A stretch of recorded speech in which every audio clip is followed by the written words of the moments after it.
Rosie Revere, Engineer by Andrea Beaty, illustrated by David Roberts.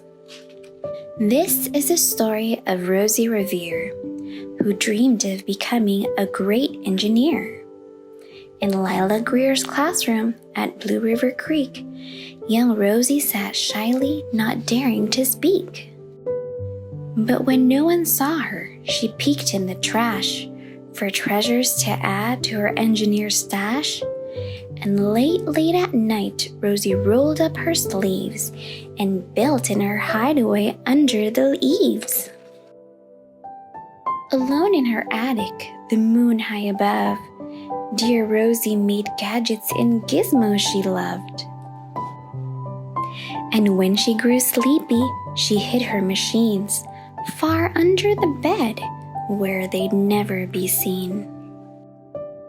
When Rosie was young, she had not been so shy.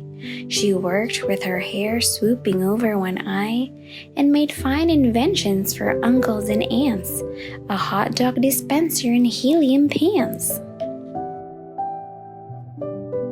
The uncle she loved most was Zookeeper Fred.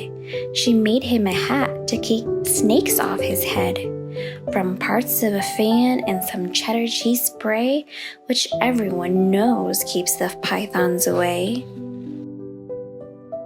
And when it was finished, young Rosie was proud, but Fred slapped his knee and he chuckled out loud. He laughed till he wheezed and his eyes filled with tears, all to the horror of Rosie Revere, who stood there embarrassed, perplexed, and dismayed. She looked at the cheese hat and then looked away. "I love it," Fred hooted. "Oh, truly I do." But Rosie Revere knew that could not be true. She stuck the cheese hat on the back of her shelf, and after that day kept her dreams to herself. And that's how it went until one autumn day. Her oldest relation showed up for a stay. Her great-great-aunt Rose was a true dynamo who'd worked building planes a long time ago. She told Rosie tales of the things she had done and goals she had checked off her list one by one. She gave a sad smile as she looked to the sky.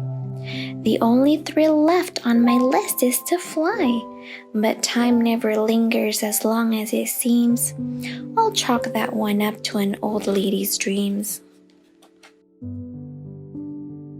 That night, as Rosie lay wide-eyed in bed, a daring idea crept into her head. Could she build a gizmo to help her aunt fly? She looked at the cheese hat and said, "No, not I." But questions are tricky, and some hold on tight, and this one kept Rosie awake through the night. So when dawn approached and red streaks lit the sky, young Rosie knew just how to make her aunt fly. She worked and she worked till the day was half gone, then hauled her cheese chopper out onto the lawn to give her invention a test just to see the ridiculous flop it might turn out to be. Strapped into the cockpit, she flipped on the switch. The heliocheese chopper sputtered and twitched.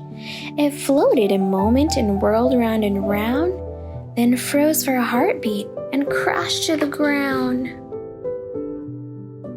Then Rosie heard laughter and turned around to see the old woman laughing and slapping her knee.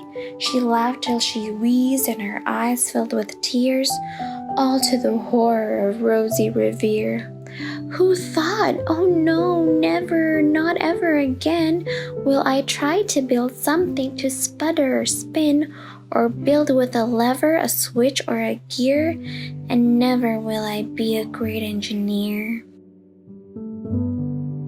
She turned around to leave, but then great-great-aunt Rose grabbed hold of young Rosie and pulled in her close, and hugged her and kissed her and started to cry. "You did it! Hooray! It's the perfect first try. The great flop is over. It's time for the next." and Rosie was baffled, embarrassed, perplexed. "I failed," said dear Rosie. "It's just made of trash. Didn't you see it? The cheese chopped your crash?" "Yes," said her great aunt, "it crashed, that is true. But first it did just what it needed to do. Before it crashed, Rosie, before that it flew. Your brilliant first flop was a raging success. Come on, let's get busy and on to the next." She handed a notebook to Rosie Revere, who smiled at her aunt as it all became clear. Life might have its failures, but this was not it. The only true failure can come if you quit. They worked till the sun sneaked away to its bed. Aunt Rose tied her headscarf around Rosie's head and sent her to sleep with a smile ear to ear, to dream the bold dreams of a great engineer. At Blue River Creek, all the kids in grade 2 built gizmos and gadgets and doohickeys too. With each perfect failure, they all stand and cheer, but none quite as proud as Rosie Revere. The end.